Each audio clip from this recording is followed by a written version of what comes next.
Today is our 9th day kay Lalamove.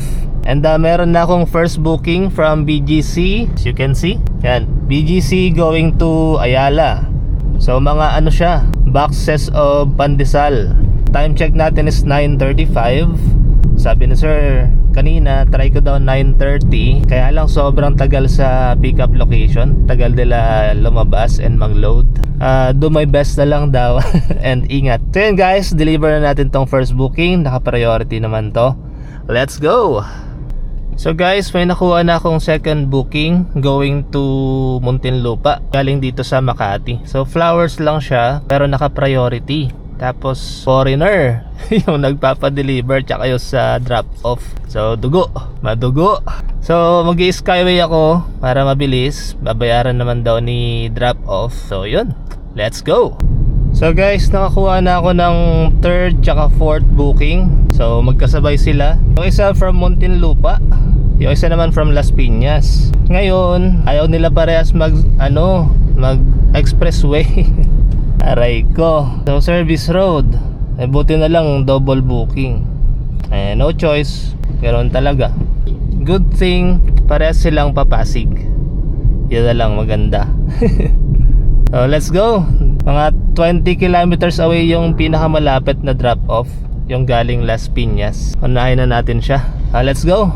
Ayun, palag-palag pa naman tayo sa service road as long as hindi pa rush hour. So, time check natin is 12:29. Okay lang yan. Wag lang yung mga 4 pataas. Ayan, 4 PM pataas. Ayoko na mag-service road pag ganong oras. So, let's go. So yun guys, na-drop off ko na yung third and fourth booking dito sa Pasig. And nakakuha naman ako from Pasig going to Makati. Tapos cake daw yung isasakay. So kunin na natin, malapit lang, 1.2 kilometers pero 18 minutes. Kasi rush hour na. Time check is 4:42 PM. So let's go, kunin na natin. So yun guys, na-drop off ko na yung fifth booking na cake dito sa Makati. Ngayon naman may kukunin ako sa BGC na mga luggage papuntang Pembo para malapit na sa bahay, para diretso uwi na, papagas lang. So yun guys, tara kunin na natin yung last booking sa BGC. Let's go!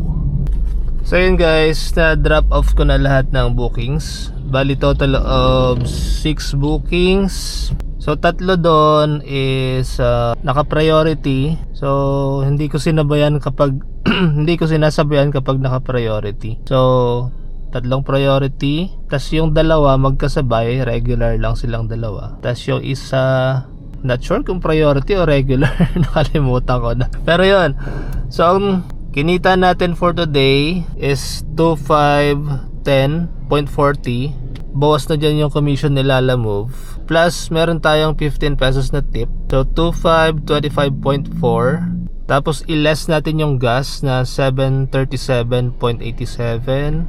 So, ang total kinita natin for today is 1,787.53 sa day 9 natin sa Lalamove. So far, ito yata yung pinaka highest na net income ko kay Lalamove. So far, every Friday yun yung malaki ang kita since medyo naglo-long drive ako. So today napunta akong Muntinlupa at Las Piñas. So medyo malayo na rin yun. Compared kapag dito lang like BGC, Pasig, Makati, Mandaluyong. So tuwing Friday medyo lumalayo ako like Cavite, Parañaque, Muntinlupa, ganyan pa. Las Piñas yan. Medyo lumalayo ako pag Friday. So, pansin ko pag medyo lumalayo ako mga long drive, yun yung mas malaki yung kinikita ko. And then, yun din yung time na medyo maraming priority yung bookings ko.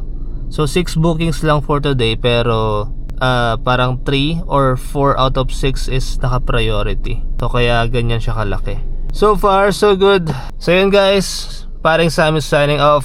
See you sa next video. Bye-bye.